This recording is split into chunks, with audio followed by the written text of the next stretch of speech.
नमस्कार, स्वागत है आपका बालाघाट न्यूज़ में। मैं हूं यमलेश वंजारी।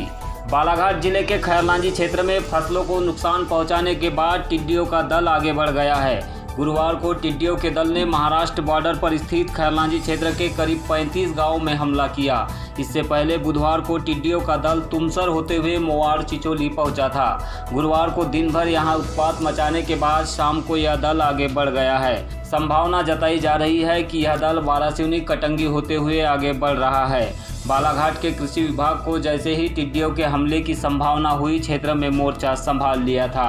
आज दिन भर कृषि अधिकारियों के साथ ग्रामीणों ने फायर ब्रिगेड के माध्यम से दवाइयों का छिड़काव करने के साथ वाहनों के साइलेंसर के माध्यम से टिड्डियों को भगाने का कार्य किया। हालांकि अधिक संख्या में होने के कारण इन टिड्डियों को भगाना भी मुनासिब नहीं दिख रहा था। बावजूद इसके देर शाम तक किसान और अधिकारी इसे भगाने में जुटे रहे। बताया गया कि जिले के इस क्षेत्र में करीब 40,000 हेक्टेयर में गर्मी की फसलें लगाई गई है, जिसे बड़े पैमाने पर टिड्डियों ने नुकसान पहुंचाया है। मौके पर मौजूद कृषि विभाग के वरिष्ठ वैज्ञानिक डॉक्टर राउत ने इस संबंध में जानकारी देते हुए कहा है कि टिड्डियों का एक दल अभी भी क्षेत्र में मौजूद है, जिसे किसान निरंतर भगाने में जुटे हुए हैं।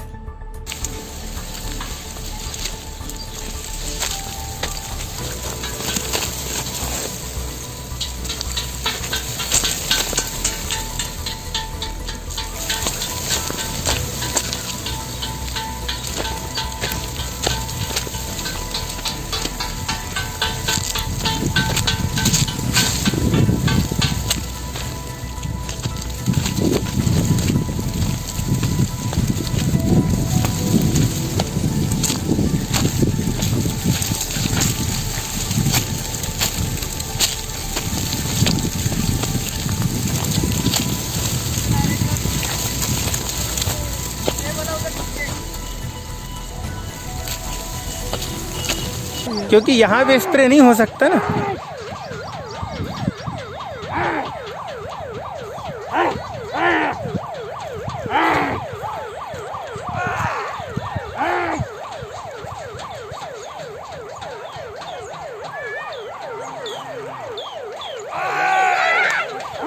बहुत हैं सर, बहुत हैं।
प्रदेश के स्कूलों में पढ़ाने की प्रतीक्षा कर रहे चयनित उम्मीदवारों को लगातार 2 सालों से भर्ती का इंतजार है। लॉकडाउन के कारण प्रदेश के स्कूलों में शिक्षक भर्ती के लिए चयनित हो चुके हजारों उम्मीदवार परेशान हैं। इसी कड़ी में बालाघाट से चयनित उम्मीदवारों ने आज मुख्यमंत्री शिवराज सिंह चौहान के नाम कलेक्टर को ज्ञापन सौंपकर अतिशीघ्र भर्ती प्रक्रिया को शुरू किए जाने की मांग की है। गौरतलब है कि उत्तर प्रदेश, राजस्थान सहित अन्य राज्यों में बेसिक शिक्षा परिषद द्वारा प्राथमिक विद्यालयों में सहायक अध्यापकों के पदों पर भर्ती प्रक्रिया अपनाई जा चुकी है, लेकिन मध्य प्रदेश में चयनित आवेदकों की भर्ती को लेकर अभी भी सरकार ने कोई कदम नहीं उठाया है।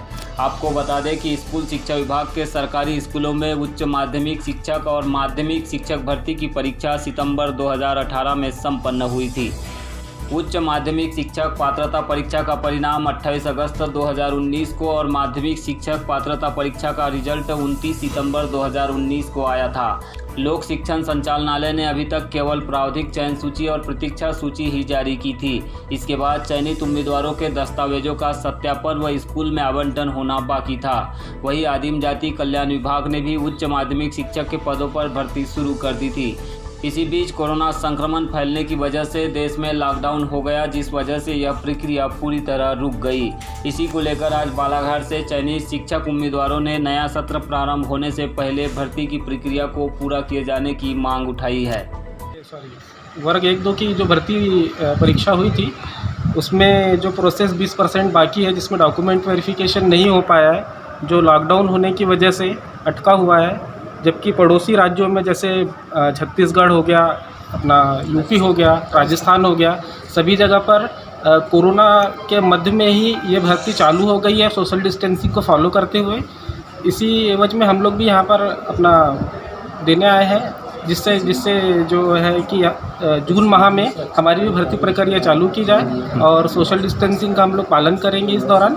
जी, इतनी लंबी अवधि बीतने का क्या कारण मानते हैं, क्यों डिले हो रहा है इतना भर्ती में? क्या लगता है आपको? देखिए, जो भर्ती है वह ऐसे ही 10 साल बाद हो रही है। 2011 में इससे पहले भर्ती हुई थी और भर्ती निकलवाने से, रिजल्ट लाने से अभी तक की सारी प्रोसेस में हम लोगों को केवल संघर्ष ही करना पड़ा है। और अब ये जो अंतिम प्रक्रिया है इसमें भी हमें संघर्ष ही करना पड़ रहा है। तो ये जो सरकार की आवाजाही टाला मटोली ये जो चल रही है, और अब ये कोरोना का जो है, समझ सकते हैं हम कि ये कोरोना एक गंभीर समस्या है, लेकिन अन्य राज्यों की तरह सोशल डिस्टेंसिंग को फॉलो करते हुए यहाँ पर भी उस कार्य को किया जा सकता है। क्योंकि जैसा हमारे देश में भी नारा चल रहा है कि हमारा देश विश्व गुरु बनना चाहता है, तो अगर स्कूल में गुरु नहीं होगा तो देश विश्व गुरु कैसे बनेगा? अच्छा एजुकेशन कैसे मिलेगा हमारे देश में?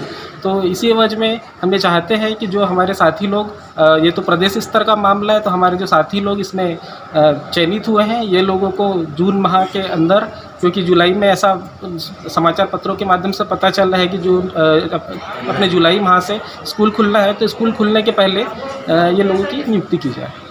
हमारा ये मानना है कि अगर सरकार सही में इसको थोड़ा गंभीरता से ले तो ये भर्ती कराई जा सकती है। लेकिन जो कुछ भी हुआ वो तो ठीक है, लेकिन हम चाह रहे हैं कि अब जो बचा है ना, अभी तक भर्ती कराई जा सकती है। 2018 में हम लोगों ने फॉर्म भरा था, 2019 में एग्ज़ाम हुई और अब 2020 आ चुका है। तो हम मान रहे हैं कि अभी तक बहुत विलम्ब हो चुका है। अब वर्तमान में हमारी मांग ये है कि सोशल डिस्टेंसिंग के नियम का पालन करते हुए हमारा डॉक्यूमेंट वेरिफिकेशन वाला काम कंप्लीट कराया जाए, और जब स्कूल खुलेंगे तब तक हमारी जो है वो हम लोग की भी नियुक्ति हो जाएगी। बीच में ऐसी खबरें आई थी कि कुछ उम्मीद जागी थी कि परीक्षार्थी बहुत जल्दी मतलब भर्ती हो जाएगी, लेकिन क्या कारण मानते हैं इतना डिले होने का? और फिर अभी तो फिलहाल कोरोना है, वो समझ रहे हैं आप भी, लेकिन इसके बावजूद आप लोग किस तरह की डिमांड रखना चाहते हैं गवर्नमेंट से इस पूरी प्रक्रिया पर? मैं तो यही मानता हूँ कि जहाँ चाह वहाँ राह है, where there is a will there is a way. जब चाह, अगर सरकार सही में वास्तविकता में चाह लेगी कि जो विद्यार्थी है उनका बहुत नुकसान हो रहा है स्कूल में शिक्षक ना होने की वजह से, तो कहीं ना कहीं जो है ये भर्ती को जो है उसमें तीव्रता ला करके जब स्कूल खुलेंगे तब तक ये भर्ती की प्रक्रिया उसके पहले कंप्लीट कराई जा सकती है।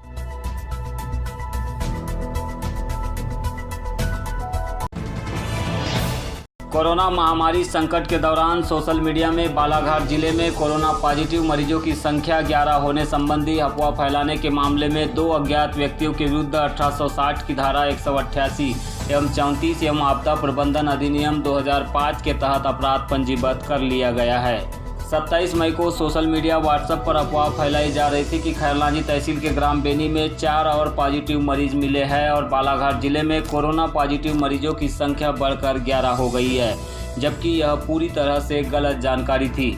हकीकत में 26 मई की रात्रि में आई रिपोर्ट के अनुसार ग्राम बेनी का एक मरीज कोरोना पॉजिटिव पाया गया था और उसके कारण बालाघाट जिले में कोरोना पॉजिटिव मरीजों की संख्या बढ़कर 7 हो गई थी। सोशल मीडिया पर इस अफवाह के फैलने से आम जनता में दहशत और डर का वातावरण निर्मित हो रहा था। कलेक्टर दीपक आर्य ने सोशल मीडिया व्हाट्सएप के माध्यम से फैलाई जा रही इस गलत जानकारी एवं अफवाह पर संज्ञान लेते हुए अफवाह फैलाने वालों के विरुद्ध थाने में FIR दर्ज कराने के निर्देश दिए थे। पूरा मध्य प्रदेश भीषण गर्मी की चपेट में है। गर्म हवाओं से लोग बेहाल है। जिले में गुरुवार को तापमान 44 डिग्री सेल्सियस पर पहुंच गया, जिससे यहां पर लू के थपेड़ों ने लोगों को बेहाल कर दिया। नवतप्पा में इस बार गर्मी का सितम कुछ अधिक ही दिखाई दे रहा है। पिछले साल नवतप्पा में मौसम ठंडा गर्म होने के कारण इसका एहसास तक नहीं हुआ था, लेकिन इस बार तेज धूप के कारण सड़कों पर इक्का दुक्का वाहन ही दिखाई दे रहे हैं। वही खरीदी बिक्री के लिए दुकानों पर कोई भीड़ नहीं दिख रही है। बताया जा रहा है कि मानसून इस बार नियत अवधि से 10 दिन लेट होगा, यानी कि 25 जून के बाद ही जिले में मानसून सक्रिय हो सकेगा। कोरोना के डर के कारण भी लोग घरों से बाहर निकलने में परहेज कर रहे हैं। वही गर्मी अपने चरम पर होने से जो लोग बाहर निकल रहे हैं उन्हें भी घरों में रहने के लिए मजबूर होना पड़ रहा है।